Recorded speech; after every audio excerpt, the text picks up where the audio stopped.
Seigneur, ta parole est grande, elle demeure à jamais.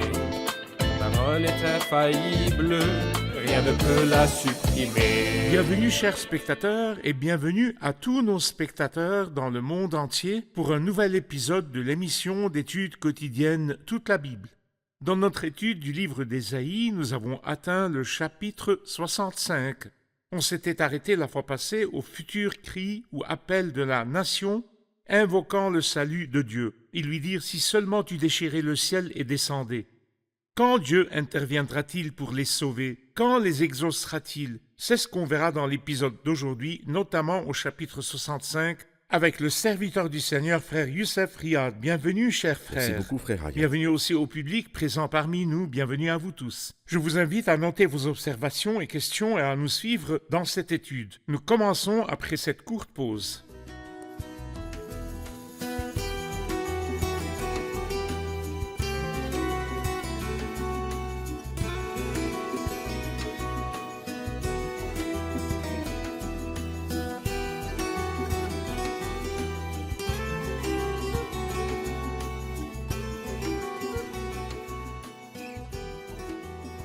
Bienvenue, frère Youssef. À vous de même.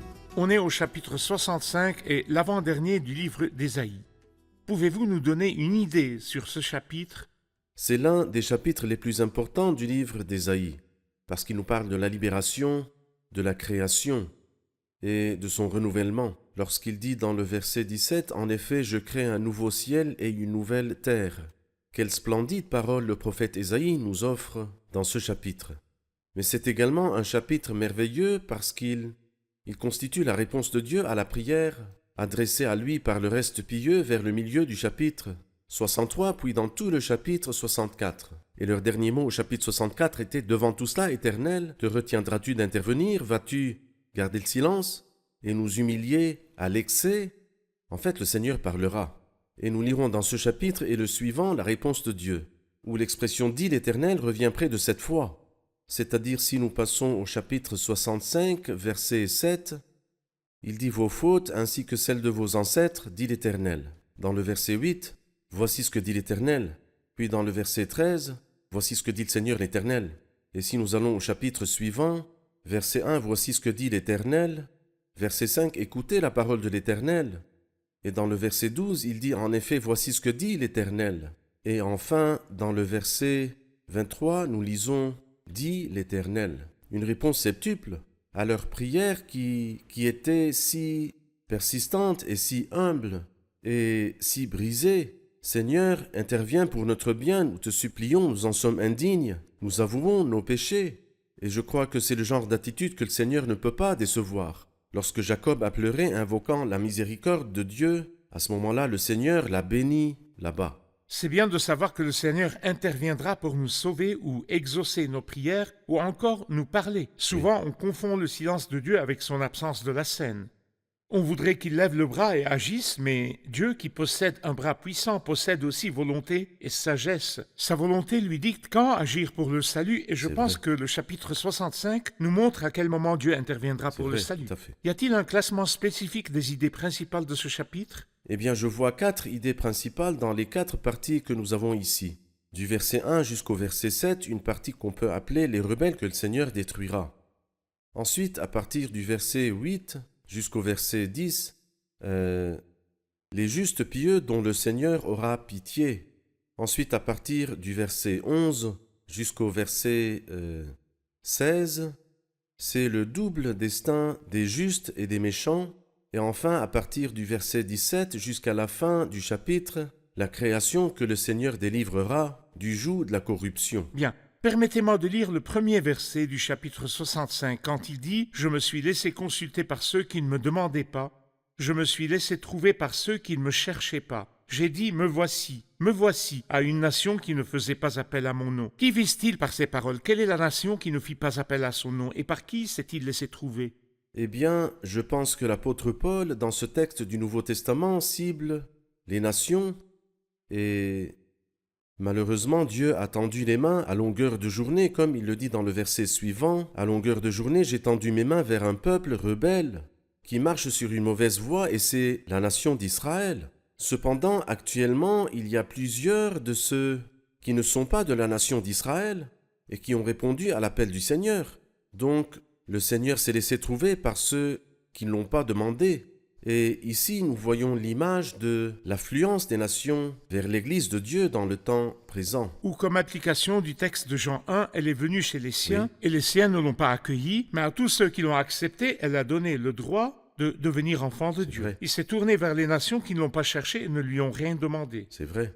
Vous aviez indiqué que le verset 2 disait qu'il a tendu les mains à la nation qu'il a refusée à longueur de journée. J'ai tendu mes mains vers un peuple rebelle qui marche sur une mauvaise voie en suivant ses propres pensées.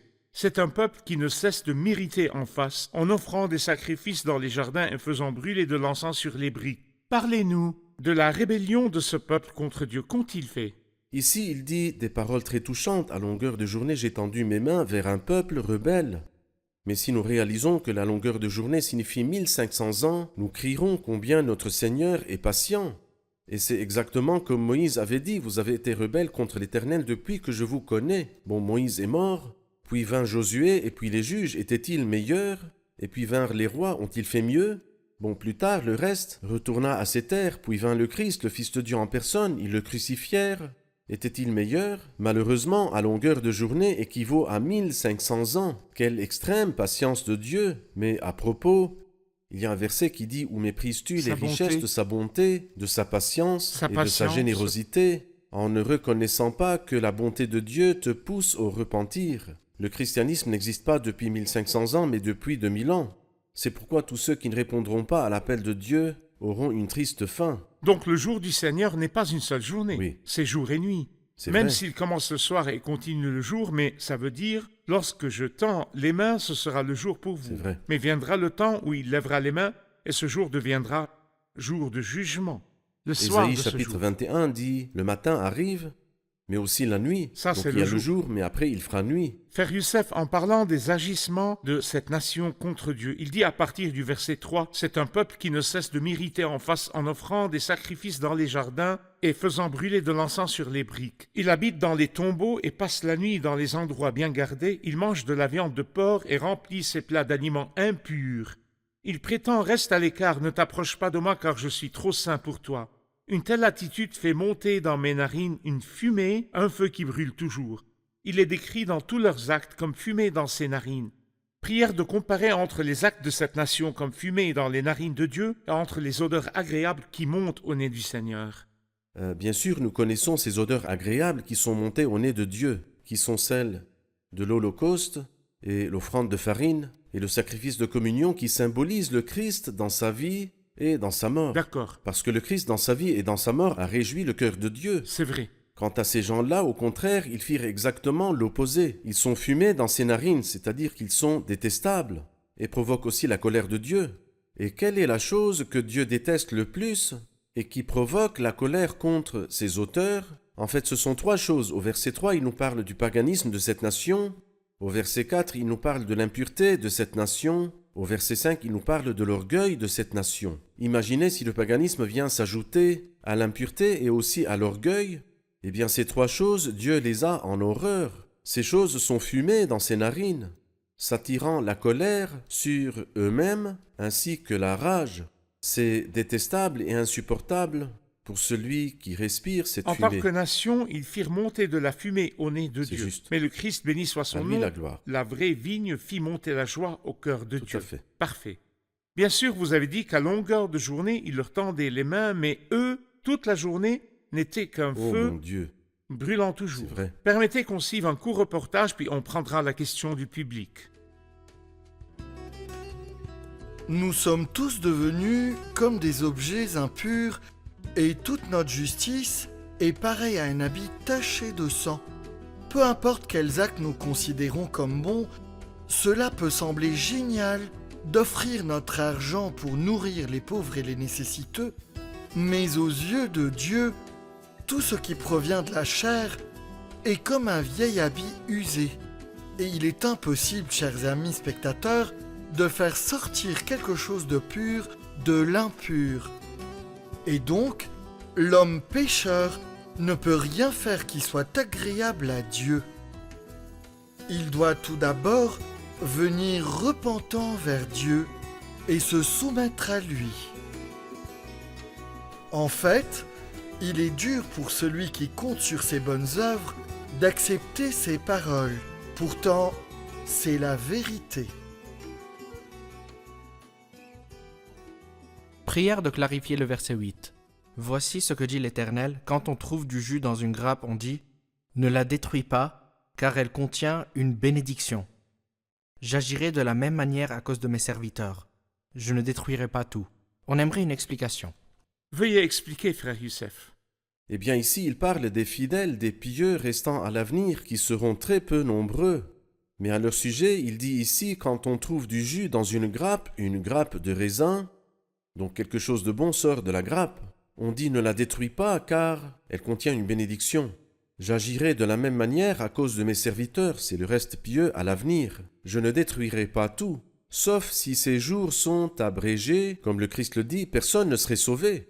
Mais à cause de ceux qui ont été choisis, ces jours seront abrégés. Pourquoi le Seigneur interviendra-t-il et descendra-t-il et sauvera-t-il? Bien c'est pour l'amour de cette grappe-là qui a du jus et porte une bénédiction. Et donc pour l'amour de ses serviteurs, Dieu fera cela, il interviendra comme réponse à leur prière que nous lisons au chapitre 64. Et pour compléter l'idée, il dit « J'agirai de la même manière à cause de mes serviteurs, je ne détruirai pas tout. Je ferai sortir de Jacob une descendance et de Judas celui qui prendra possession de mes montagnes. Ceux que j'ai choisis en prendront possession, mes serviteurs y habiteront. Pour mon peuple, pour ceux qui m'auront recherché, le Saron servira de domaine au petit bétail et la vallée d'Accord de lieu de repos au gros bétail. » Une forme de bénédiction. Parlez-nous des formes de bénédiction dans ces versets. Eh bien, la bénédiction, c'est qu'ils retourneront à la terre et qu'ils hériteront une nouvelle fois leur propre terre, et de leur descendance viendra un homme représentant le Christ, et qui est ici « Je ferai sortir de Juda celui qui héritera mes montagnes ». Cette image-là sera accomplie durant le royaume millénaire, cette image dont il parle en détail à la fin de ce chapitre et au début du chapitre suivant. N'avons-nous pas cité cette vallée d'Accord dans des parties précédentes et le ferons encore dans les prochaines comme une sorte de ruine, d'affliction, d'infidélité et d'égarement? Oui, la vallée d'Accord, il en dit « Et je ferai de la vallée d'Accord une porte d'espérance ». Cette vallée d'Accord est citée dans le livre de Josué au chapitre 7. Oui. Lorsque le peuple lapida le voleur ou le bandit dénommé Akan, fils de Carmi, et c'est comme si en lapidant le mauvais, le Seigneur les avait exaucés. Et Dieu n'exauce l'homme, peu importe à quel point il s'humilie dans ses prières, qu'après la destruction du mal. Avoir détruit le mal. Dieu est le saint, numéro 1. Et donc tu dois détruire le mal, puis demander l'intervention de Dieu. Et c'est ce qu'ils feront. Ils détruiront le mal et demanderont au Seigneur la bénédiction. Il interviendra et fera de la vallée d'Accord une porte d'espérance. Parfait. Dieu interviendra pour les sauver quand ils se jugeront eux-mêmes au jour de l'expiation et se repentiront de leurs péchés dans la vallée d'Accord. Tout comme les frères de Joseph qui dirent « Oui, nous avons été coupables envers notre frère. Et s'ils n'avaient pas admis leur faute, je pense que Joseph les aurait abandonnés jusqu'à ce qu'ils le fassent. » Bien. Au verset 11, il y a une certaine partie que j'aimerais comprendre. « Quant à vous qui abandonnez l'Éternel, qui oubliez ma montagne sainte, qui dressez une table pour Gad et remplissez une coupe pour Méni. » Frère Youssef, qui sont Gad et Méni dans ces versets?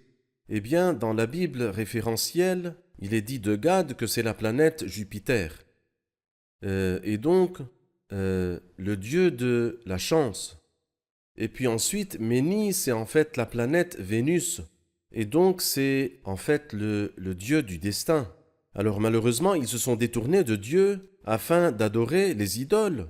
Et l'adoration païenne, la plus ancienne et la plus célèbre, était l'adoration des corps célestes. Donc malheureusement, ils ont abandonné le Seigneur et ils ont oublié sa sainte montagne, ils ont oublié son temple et l'adoration du vrai Dieu. Et ils se sont malheureusement tournés vers l'adoration des objets ou des corps célestes, pensant qu'elle leur apporterait la bonne chance ou la bonne fortune. Mais malheureusement, il leur dit ici, « Je vous destine à l'épée et vous devrez tous vous agenouiller pour être égorgés. En effet, j'ai appelé, vous n'avez pas répondu, j'ai parlé, vous n'avez pas écouté, au contraire, vous avez fait ce qui est mal à mes yeux. » Bien sûr, c'est un avertissement au présent pour chacun des enfants de Dieu.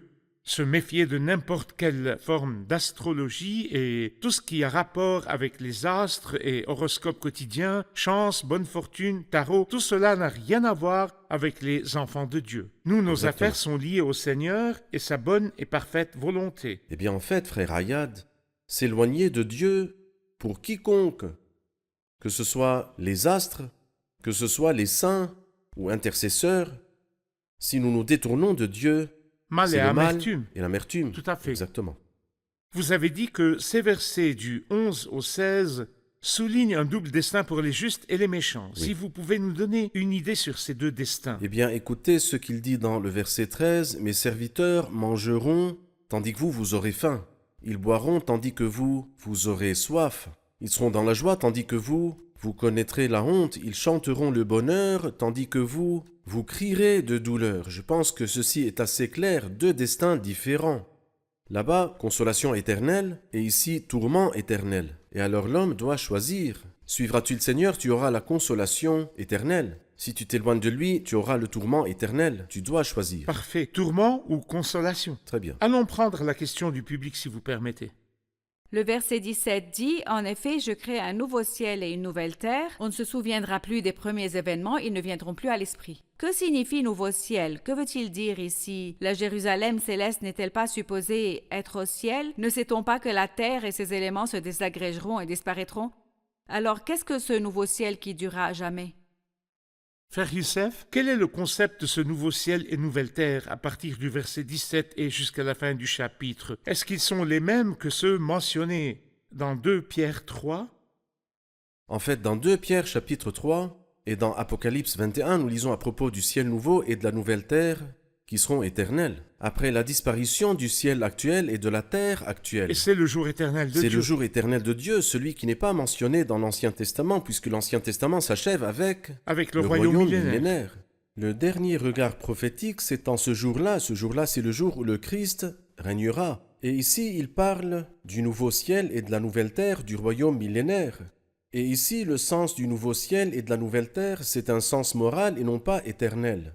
Et c'est ce que le Christ appelle dans Matthieu chapitre 19, verset 28, le renouvellement.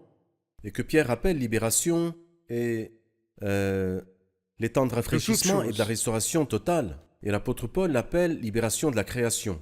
Alors viendront des jours heureux et en lisant les détails, nous pouvons voir combien abondants seront les biens et les bénédictions. Et alors même la sauvagerie des bêtes ne sera plus, et tout cela aura lieu lorsque le Christ régnera sur la terre. La création fut soumise à la vanité le jour de la chute d'Adam, tête de la création.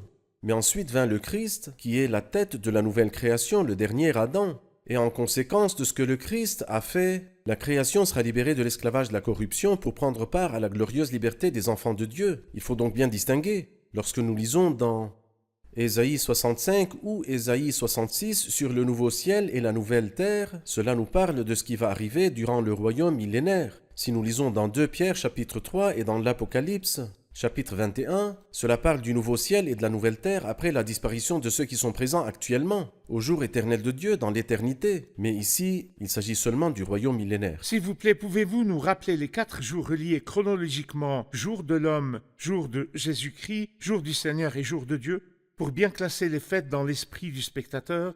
Quand la terre et le ciel seront-ils brûlés pour laisser place au nouveau? Donc dans quelle phase des 4 jours?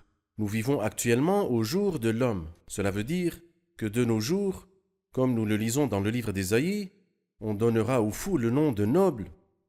Et c'est ce qui arrive. Beaucoup d'hommes ignobles sont appelés généreux et nobles. C'est ce que nous vivons Ce que actuellement. nous vivons maintenant. Les gens en élèvent certains et en rabaissent d'autres à leur guise. Mais le jour du Seigneur viendra où on ne donnera plus aux fous le nom de noble. Non, chacun reprendra sa place. Car le Christ régnera dans la justice. Aujourd'hui, ce n'est pas le cas. Aujourd'hui, le vénal, aujourd'hui le faussaire, aujourd'hui le corrompu sont élevés aux plus hautes positions, aux plus hauts postes. Ce ne sera pas le cas au jour du Seigneur. Nous vivons aujourd'hui au jour de l'homme, mais nous attendons en tant qu'Église le jour du Christ. C'est lorsque l'Église sera emportée au ciel et nous nous tiendrons devant le trône du Christ et l'Église lui sera donnée en épouse. Ce jour-là est appelé le jour du Christ. Alors que le jour du Christ est bonheur dans le ciel, le jour du Seigneur sera malheur et égarement sur la terre. Mais après cela, Le bienheureux royaume millénaire viendra et c'est aussi le jour du Seigneur. Donc le jour du Seigneur sera nuit et jour. Sa nuit sera la grande tribulation, ensuite l'apparition du Christ pour anéantir les ennemis. Mais après, le bienheureux royaume commencera, l'aube du royaume millénaire, lequel durera 1000 ans. Et ensuite, les cieux disparaîtront. La terre et ses éléments seront consumés, mais nous attendons, conformément à sa promesse, un nouveau ciel et une nouvelle terre où la justice habitera. Donc au royaume millénaire, la justice régnera. Et dans l'éternité, la justice régnera et c'est le jour de Dieu. Alors donc aujourd'hui, c'est le jour de l'homme, puis le jour du Christ après l'enlèvement, et le jour du Seigneur s'étendra jusqu'à la fin du royaume millénaire, lorsque les cieux disparaîtront. Et enfin commencera le jour éternel de Dieu, l'état éternel. C'est bon de savoir que le dernier regard prophétique dans l'Ancien Testament s'est porté sur le royaume millénaire. Très bien. C'est pourquoi le ciel et la terre, dans Ésaïe 65 et 66, seront ceux sous le règne du Messie, la nouvelle terre renouvelée. Mais 2 Pierre 3 parle du jour de Dieu au nouveau ciel et sur la nouvelle terre. C'est ça, très bien. Concernant cette terre renouvelée sous le règne du Messie, on lit par exemple au verset 20 « Il n'y aura plus de nouveau-nés qui vivent quelques jours seulement, ni de vieillards qui meurent avant d'avoir terminé tout son parcours. Celui qui mourra à 100 ans sera considéré comme jeune, et celui qui n'atteindra pas 100 ans sera considéré comme maudit. » Cette histoire de 100 ans par maturité ou malédiction pour le pécheur ou l'enfant, qui voyez-vous? Eh bien, j'y vois la longévité. Comme il est écrit dans un autre texte, « La vie de mon peuple sera aussi longue que celle des arbres. » Et nous savons que certains arbres vivent jusqu'à 1000 ans. Les vies des êtres humains seront allongées de nouveau comme elles l'étaient après la chute dans Genèse chapitre 5. Là-bas, la mort ne sera plus, sinon par jugement envers les méchants. Si un des méchants arrive à se rebeller, il sera maudit, mais pas avant d'avoir atteint les 100 ans, parce que l'âge de 100 ans sera l'âge de responsabilité, et cela indique... L'âge de maturité. De maturité. Et ceci indique combien le monde sera beau et bon. Lorsque nous lisons dans le livre de Zacharie au chapitre 8, il dit « Les places de la ville de Jérusalem seront remplies de jeunes garçons et filles jouant dehors. Personne ne sera kidnappé. Il n'y aura rien de tel. Il n'y aura rien de ces actes ou ces délits qui nous effraient et nous dérangent aujourd'hui, mais seulement la sécurité, la paix et la bonté. Car le Christ va régner et les âges reviendront au temps de bonheur qui était dans le dessein de Dieu, avant que le péché d'Adam ne vienne tout gâcher. Bien sûr, au royaume millénaire, au temps de la restitution, tout reprendra sa place d'origine et la création sera libérée. Oui. Mais les versets 24 et 25 parlent de la forme de la création et des animaux une fois libérés. Alors, avant même qu'ils ne fassent appel à moi, je leur répondrai. Avant même qu'ils n'aient fini de parler, je les exaucerai. Le loup et l'agneau brouteront ensemble. Le lion, comme le bœuf, mangera de la paille et le serpent aura la poussière pour nourriture. Même si tous les animaux seront libérés, le serpent, en particulier, restera sous le jugement. Sa nourriture sera la poussière. Pourquoi? En fait, la malédiction du serpent n'est pas venue à cause de la chute d'Adam. C'est-à-dire que la chute d'Adam en a gâché beaucoup de choses. Mais le Christ, l'agneau de Dieu, qui enlève le péché du monde, est venu enlever la malédiction du péché d'Adam. Mais en ce qui concerne le serpent, Dieu lui a parlé en disant ces paroles, « Puisque tu as fait cela, tu seras maudit. » Et ce à cause de la révolte de Satan et non pas la chute d'Adam. Et Dieu n'a pas créé un remède pour la révolte de Satan, mais il a créé un remède pour le péché d'Adam. Ainsi, tous les animaux qui ont été maudits à cause du péché d'Adam, à cause de la chute d'Adam, seront libérés. Mais le serpent, lui, ne fut pas maudit à cause de la chute d'Adam, mais plutôt parce que Satan l'a utilisé. Et donc il ne mangera que la poussière, même dans le royaume millénaire. Merci bien, frère Youssef, que Dieu vous bénisse. Merci. Allons récapituler l'épisode avec le public.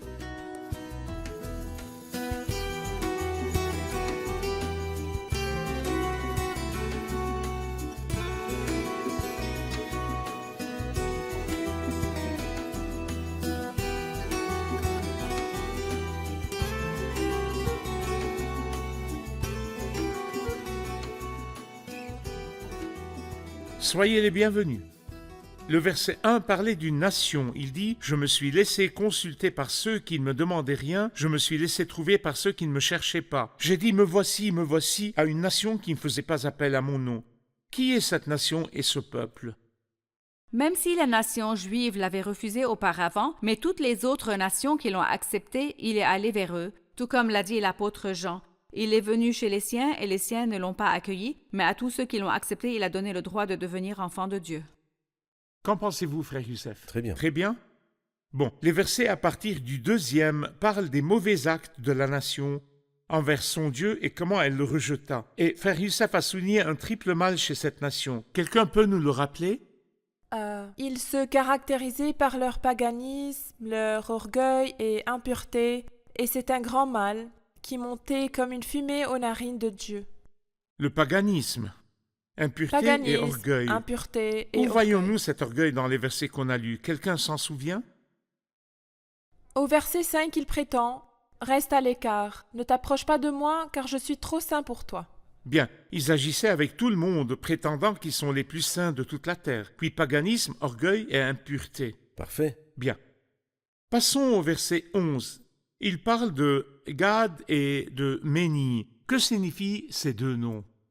Gad, c'est Jupiter, il symbolisait le dieu de la chance, et Méni, c'est Vénus, et il symbolisait le dieu du destin. Ici, il montre l'adoration des idoles, la plus célèbre étant celle des corps célestes. Bien, bien. Au verset 17, il cite le nouveau ciel et la nouvelle terre. Que signifie-t-il? Et sont-ils le nouveau ciel et la nouvelle terre qui sont mentionnés dans 2 Pierre 3? Non, c'est différent en fait. C'est lié au royaume du Christ et c'est un attribut moral. Attribut moral de Attribut l'état moral. du nouveau ciel et de la nouvelle Car terre. lorsque Christ régnera, tout sera beau et bon. Donc c'est un attribut moral des nouveaux ciels et terres. Mais ceux cités dans 2 Pierre 3 et Apocalypse 21 sont éternels. Donc après la disparition de ceux-ci, les nouveaux, eux, L'état seront de éternel qui est caractère lié éternel au jour éternel de Dieu. après le jugement au jour du Seigneur. Frère Youssef? Eh bien, dans Ésaïe 65, cet état nous rappelle le renouvellement cité dans Matthieu 19, verset 28. Une toute nouvelle condition qui ramènera la création à ses débuts avant la chute. Mais dans 2 Pierre et dans Apocalypse 21, après la disparition de ce ciel, ce sera un changement total et tout sera différent pour l'éternité, au siècle des siècles, un nouveau ciel et une nouvelle terre. Et bien sûr, un ciel nouveau et une terre nouvelle sous le règne du Messie, et ce sera le temps de la restitution totale. Tout à fait. Merci, frère Youssef, que Dieu vous bénisse. Dieu vous Merci bénisse. à tous, que Dieu vous bénisse. Chers spectateurs, je vous laisse ces mots. Verset 2. À longueur de journée, j'ai tendu mes mains vers un peuple rebelle qui marche sur une mauvaise voie en suivant ses propres pensées à longueur de journée. À longueur de journée, Dieu tendait la main à cette nation, mais la nation israélite en chute l'a rejeté. Il est venu chez les siens, et les siens ne l'ont pas accueilli. J'aimerais vous dire que le matin du Seigneur dure jusqu'à présent. Pour vous et moi, nous vivons le jubilé, l'année privilégiée agréable au Seigneur. Et Dieu nous tend maintenant la main pour la réconciliation. Écoutez les paroles de Dieu, acceptez le Seigneur Jésus comme votre propre Sauveur. Je vous revois dans le prochain épisode. Que le Seigneur vous garde.